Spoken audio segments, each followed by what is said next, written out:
multiple platforms again. So we are on YouTube, Facebook, Instagram, and TikTok. So that being said, I am on multiple screens. So wherever I look, ignore me. It's not that I'm not looking at you guys, okay? It's just I have to look at everybody else, okay? So what are we going to talk about today? Right now, we are going to talk about transitioning from a temporary visa or a temporary status in the United States to a permanent one. And in order to go through that, I'm going to address some basics. And you all know whatever questions you guys have regarding your own particular immigration process, please feel free to put it in the chat, and I will try to respond and address it as soon as I can. So let's go over some of these questions, okay? And let's see, we don't have anything so perfect. So let's start first with what is a temporary visa or a temporary status, okay? Visa is something you obtain at the consulate abroad that allows you to travel to the United States. Basically, if you were to be a guest in my house, first you have to be allowed to come to knock on my door. That's what a visa does. It says, fine, you are allowed to come on my property to knock on my door. Now, those are temporary visas, and you are going to come here. And at that point, remember, you're at the airport, you are coming from at the border, and whichever way you are coming in at the port, and you are requesting the US government to allow you in based on that particular visa. When you are allowed in, you are in a status. So let's say you have a tourist visa, you have a B1, B2, you are coming to JFK in New York. At that point, you're coming with a visa. When you are allowed in, at that point, you have what's called a status, okay? So even though everybody says, I'm here on a B1, B2 visa, if you're here, you already have a B1, B2 status. The maintaining that status is what is critical to transfer or to transition from a temporary status or a temporary visa to a permanent status, such as a green card, or to transition from one non-immigrant status, such as, say, for example, a tourist visa, to an H-1B or to an L or to an E visa, okay? So in addition to being here in valid status, okay, you need to be eligible for the next step. So let's say you're coming here as a tourist, and then you want to change your status and become an investor, and you are applying for an E2 visa. If you are applying for that, you must do so before your status expires. Status is dictated by the I-94, which is available online. As soon as you enter the country, they are giving you the period that you are allowed to be here in that particular status. So before we proceed, let me go and address some questions. My friend has SIJ before, but it was denied 5 years ago. Now filed an appeal. It's been approved, but don't know how long it will take to get a decision now. All right, so what is your question? What is it that I can help you with?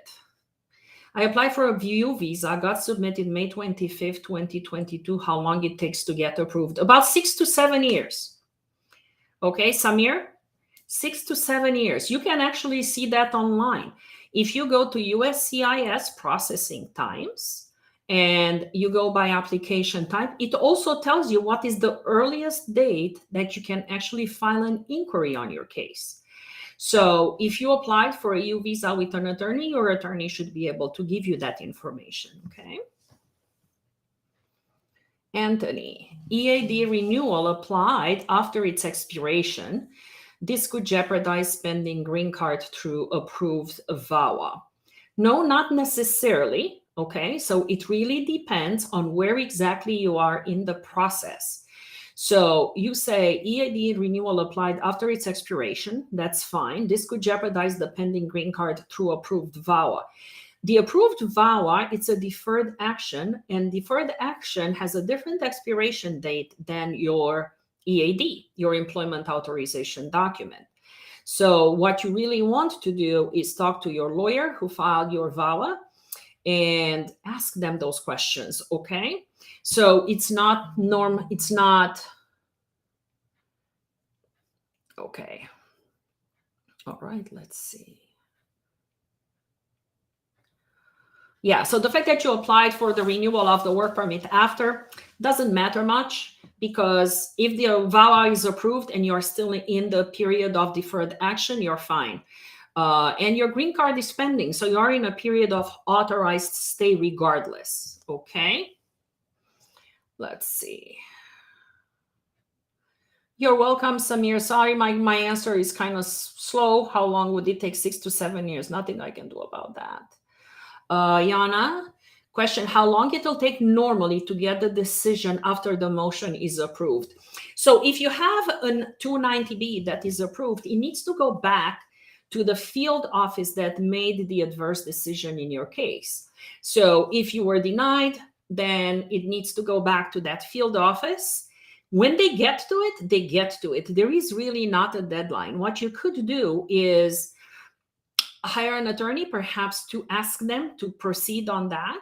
Once you get that motion approved, you might actually file an 824. It's called an 824. It's a motion for action on an already approved application. Basically, you're asking them to do the next step.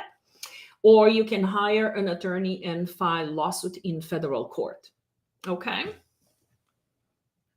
All right. So while other questions will pile up over there, let's go back and address more questions on temporary visa, temporary status, and whatnot, and how do we prevent issues when we are changing from temporary to permanent, or from one temporary status to another temporary status. The difference is in wording with immigration is really the difference between status and authorized stay. There are certain applications that are going to be accepted only when you are going to be in status, and other applications do not make a difference between status and authorized stay, and they will allow you to file even though you have an authorized stay. This is particularly pertinent for students who are filing now to change status from student to something else, for example, an H-1B, or from student to an investor, or from student, whatever, to a green card. And the other way around, where you had an investor perhaps, and now they want to apply for a student visa, or people who are getting married or found an employer who's willing to petition for them, and now they need to apply for permanent residency. So now consider this. There are 186 different types of temporary visas. No joke. That's how many there are, including spouses, categories, children, dependents, and so on. So then you transitioning from one to another, think about how many different combinations you can have. There is not one general answer that says you just need to be in status, and as long as you're in status, you're fine. Not so fast. Sometimes when you are in status and you're applying for an extension or a change of status, that is considered authorized stay. That allows you to stay only for so long, but you cannot necessarily file another application after that just to get more time. So it really depends. For example, we deal a lot with foreign investors, mostly Canadian, but we have plenty from Europe and other countries, and South America. And for those, most of the time it's best if you apply both in the United States for an extension or a change of status, as well as applying abroad at the consulate.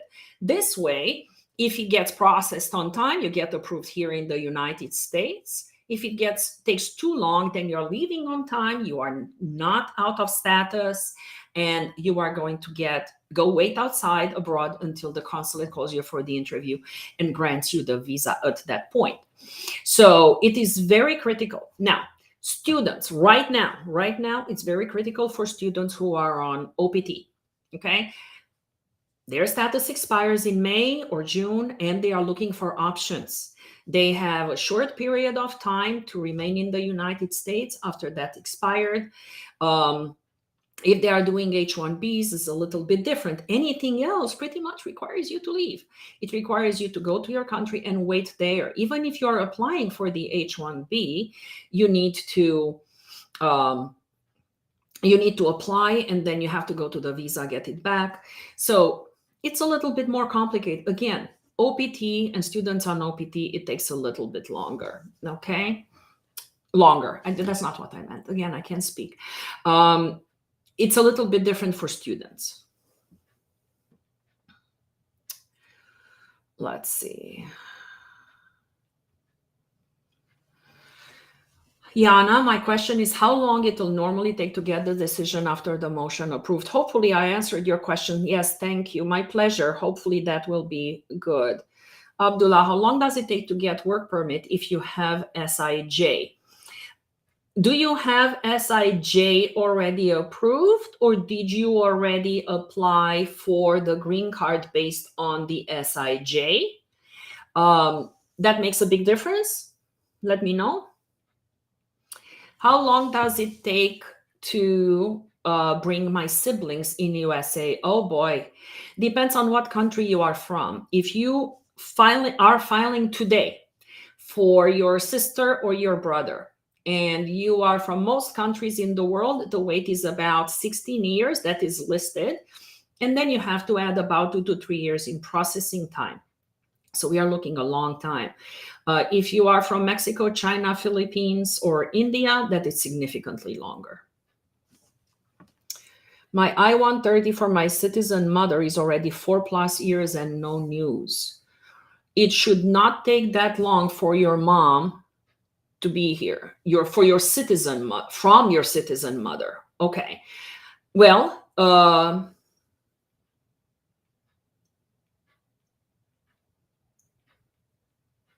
no, it's not 14 years if you are a citizen. It's a little bit longer if you go with the visa bulletin, okay? Plus processing time. Don't forget processing time. I-130 from my citizen mother. How old are you? It depends. Are you married? Are you single? That is totally different, okay? And the I-130 should not take that long.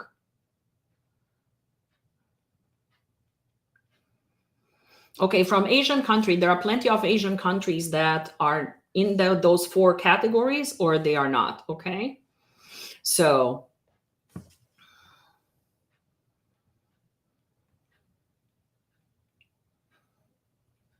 yeah. Okay. All right, so I addressed those questions. So let's see. Can my children under 18 years travel outside the US while your asylum is pending? If you and your children if you have an asylum pending and your children are included on your asylum application, none of you should travel outside the United States, and especially none of you should travel to your home country. Definitely not. You have an asylum pending, you're not going anywhere, okay? Can I get started 2 parallel EB2 green card process in parallel from 2 different companies? Well, the green card process has multiple steps, okay? First is the employer's petition on your behalf. And the second one is your green card application based on an approved petition from the employer. You can have 2 employers petition for you. Absolutely, there is no limit on that.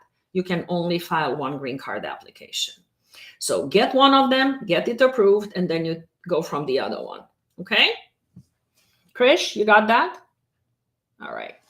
So let's talk about some of the temporary options. Remember, Can I get started? Yes. So some temporary options, okay, especially for students, but not only for students. You can be here on a tourist visa. You can be here on a temporary work visa, and you want to apply for other temporary work visa. So we are looking at H-2B for temporary or seasonal work. We are looking at H-1B, okay? We are looking for skilled professionals. We are looking for TN, which is treaty NAFTA. It's not called NAFTA anymore. It's something else, but it's still TN visa for Mexican and Canadian nationals who are professionals. And it's a very restricted list of professions. Same thing for Australians who can come here on E3 visas. There are R visas, religious visas, and so on in terms of employment.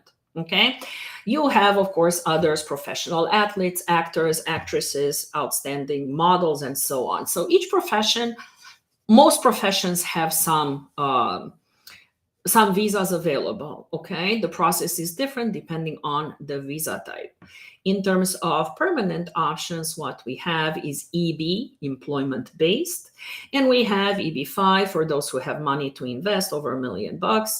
Then you have EB-1, EB-2, EB-3, and so on for those who, from very highly advanced degrees for which you don't really need an employer to sponsor. If you have a PhD, master's degree with lots of publications, you're very well known in your field, then that's what you need.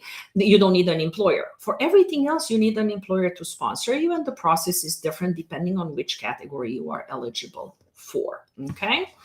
So let's go over some of these questions.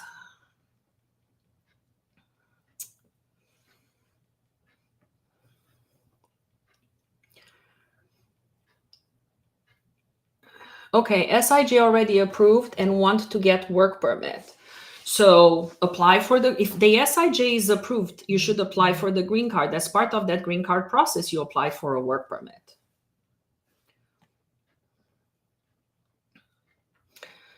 Your mom filed for you. Yes, so you can check the processing time and the status of your application online, going to USCIS and doing processing times. If you are in, if you put your receipt date in there, it will tell you what's the earliest you can file an inquiry for. What happened in immigration court? I have zero idea what you're talking about. Give me more. All right, can I, oops, hold on, I missed some, sorry. All right.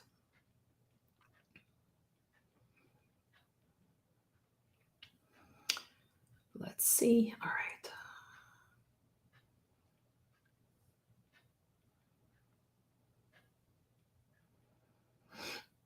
All right. What's the process to bring siblings? We already addressed that one.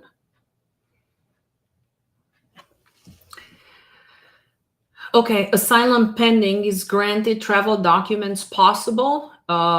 Is the asylum pending or was asylum granted? Because that makes a big difference. Okay. How many publications required for EB1? Do they consider any specific publisher? Most publications need to be peer reviewed. So if you are in the medical field, for example, they would need to be peer reviewed journals. They are not looking at blog posts unless you're a journalist, in which case blog posts make a difference. They want to see that you are very well known in your particular area of expertise, and you may actually need expert opinions from your professional associations that specifically say, are you a Nobel Prize winner? That's an example, but that's only one example. There are people who nobody knows about, but they are so well known in their field that any particular professor, researcher knows about their work, and they use it regularly in continuing their own work. I-131 message received, says case receipt notice was sent. Okay, so then you have to wait for that to process. It takes 7 to 9 months. If the asylum pending, can you file for travel document? Yes, you can, but you should not. Even if you get it, you should not go back to your country at all. You going back to your country is basically saying, I lied on my asylum application, and I don't have any fear of persecution back in my country, so I'm just going to go back, even if it's a short period of time. What does that say to your asylum application?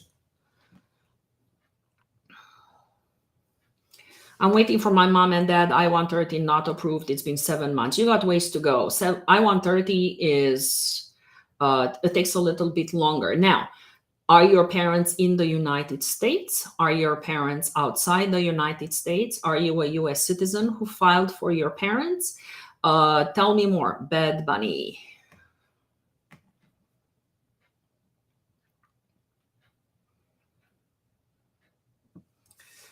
Would a US CDL 20-year experienced truck driver help to become legal resident? Unlikely, but if you find the right sponsor, yes, as a non-skilled worker.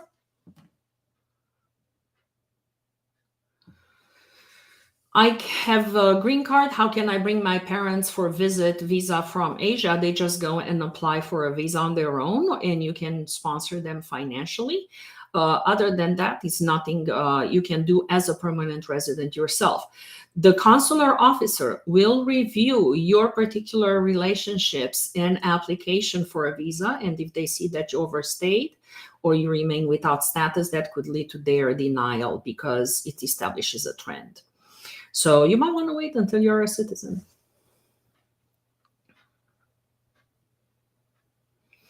No, they're in Pakistan and I'm a citizen. So you have ways to go, unfortunately. So you just filed the I-130. Okay. Not approved. It's been 7 months. So you applied for the I-130. Let me see 1 second. It's hard to see both screens. I'm looking at a couple of screens. Okay.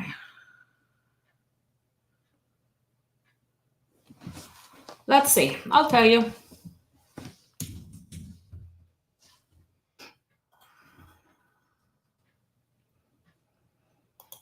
So if you go to USCIS's website and you go to USCIS processing times, you select I-130, petition for alien relative, and then under category, you select US citizen filing for parent. And let's assume you filed at Nebraska, so your receipt starts with LIN, which is Lincoln, Nebraska. Processing time for that is 10.5 months minimum. So okay, so you're from Houston, so that's probably correct. So it's 10.5 months. Tell me what the first 3 letters of your receipt are, and then I'll tell you where you filed. And then we can look at that. Okay. So after the green card biometric, how long does it take for the green card to be out? The biometric has nothing to do with the green card to be out. It depends on the type of application. So if you are in the type of category where you're waiting for a green card first for an interview, then